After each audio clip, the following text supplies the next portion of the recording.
iyo markiina uu ogolaaday oo qaadigu u ogolaaday 14 bari oo kale in la siiyo oo ay ku soo baadhaan dambigan Cabdi Maxamed Cumar iyo xubnahan loo haysto inta kadib qaadigu su'aalo ayuu weydiiyay Cabdi Maxamed iyo xubnahan la socday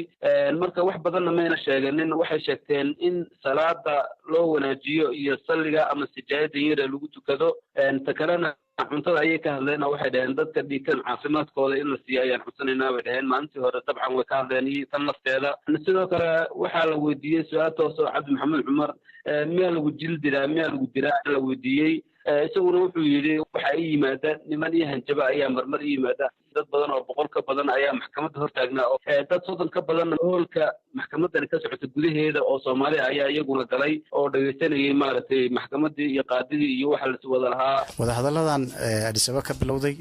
muddo bilabay socdeen hordhac weeyaan kuwii weynaana mar dhow ay bilaabmayaan meel aad u fiican bay hadda marayaan oo bal noo qodobe maxaad isla gaarteen ilaa hadda Ethiopia waxaan isla gaarnay in wadahadallo genuine ah oo daacad ay ka yihiin aan ka nahay la isku soo fariisto in laga hadlo waxay dadka Soomaaliyeed tabanayeen ay u dagaalamayeen ay ku diidanayeen Ethiopia dhibaatooyinkii la gaarsiiyay magdhowga ay leeyihiin xuquuqda siyaasiga ay leeyihiin xuquuqda muxuu ahaay dhaqaale ay leeyihiin xuquuqda haybta iyo identity-ga ay leeyihiin arrimo badan wadahadallo waxay taaban doonaan arrimaha dhaqaalaha arrimaha amniga arrimaha siyaasadda iyo arrimaha xuquuqul insaanka intaba way taaban doonaan muddo dheerba ONLF waxay ku doodeysay dastuurka in la isku hayay oo Ethiopia ay leedahay ONLF hadii ay rabto inaan wada hadalno dastuurka ogolaato idinkana aad taas diidanayeen taa ma kiishiiseen dastuurka ma ogashin Ethiopia wala soo dhaafay halkaas dastuurka Ethiopia in dib loogu noqday dawladda ogashay qodobka ay ka talinta qodobka awood qaybsiga qodobka xuquuqda dhulka qodobka federaalka iyo awoodiisa qodobka gobolada iyo awoodooda marka qodobo badan ba dib u eegid lagu sameeyaa jabhadaha hadda dagaalamay sida OLF Gimbood 7 iyo ururka dimuqraadiga Tigreega intaba inay ka qayb qaadanayaan bay sheegeen xisbiyadii hore mucaarad ka qayb qaadanayaan jaamacadaha iyo ururada bulshada ee u dhaqdhaqaaqa arrimaha xuquuqda bulshada inay ka qayb qaadanayaan marka si cusub in loo design gareynaya ama loo diyaarinayo ayaa muuqata kii hore taliskii hore uu meesha la kuududay iyo halkii su'aal uu meesha la kuududay wadcigu ka talaabay hadda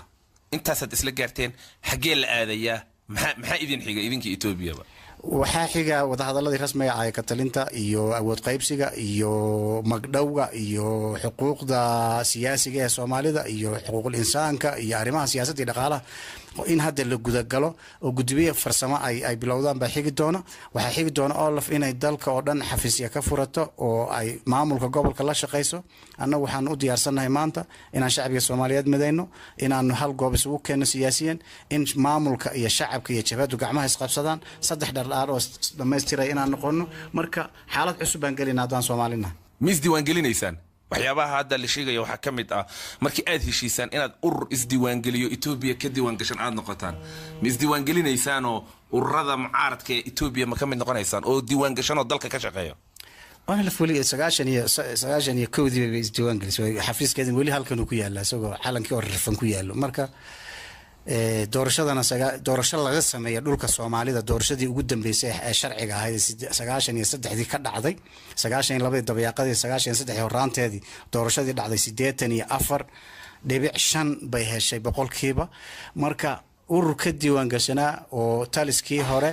iyo kooxdii meesha haystay beelaf ay dagaal ku qaadeen oo madaxdii gobolka soo xirxireen oo madaxdii baarlamaanka ku jirtay oo lafta xirxireen oo ay laayeen kuwii gobolada madaxda ka noqday doorashada ku soo baxay ee degmooyinka ka soo baxay urur saas ah isagu isdifaac ku jiray baan ahayn muddo 20 sano marka wad bis diiwaan gelinaysaan taas waa taariikh hore diiwaan gashantaan filayaa arinta waxay ku xidhantahay arrimaha wada hadalka xilli go'aanna kuma xidhna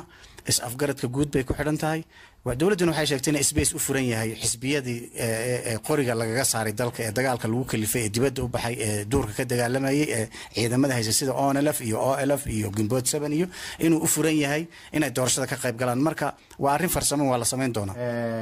heshiis wada hadaladii noo socday dawladda Ethiopia meel fiican bay marayaan waxay bilowdeen bil iyo bar ka hor markii Dr. Maxamed Ugaas iyo Dr. Ahmed Yaasiin Jaamac Cabdi Qaadir ay halka yimaadeen marka wada hadallo hordhaca waxa la yihahdo ay ahaayeen preliminary negotiation si fiican bay u dhacdeen. waxaan isku afgaranay xilliga wada hadallada weyn bilaabmahayaan iyo goobahay ka bilaabmahayaan iyo arrimo hordhac oo technical ah ayaanu isku afgaranay. waxaanu is afgaranay maamulka dowladda soomaalida gobolka Somali State Government oo ah dowladda dalkanaga Soomaaliyeed ee Soomaalida Ogaadeniya si fiican baan iyagana soo afgaranay. waxaan is afgaranay shacabka Soomaalida duqeydooda iyo salaadiinta iyo aqoonyahanka iyo ganacsatada wixii shirarka halkan u imanayay maamuladoodii hore maamuladii dambe madaxdii hore madaxdii dhexe wixii Soomaali door lahaa oo dhan halkan aan ku kulanay. midaynta Soomaaliyeed baan marka heshiisyo badan baan noo hirgalay. dadka Soomaalida heshiisyaana dhex maray aan mar dhaqan galina dowladda Itoobiya heshiisyo fiican baana dhex maray oo mar dhow hirgali doona. marka halkaas ay marayaan wada hadaladii weynaana isbuuca soo socda adigu maalmo gudahood inay bilaabmaan waqti dhow ayaa qorshaysan. marka guul siyaasi oo badan baa u soo socda dadka Soomaaliyeed waka insha Allah xaaladda halkaas maraysa.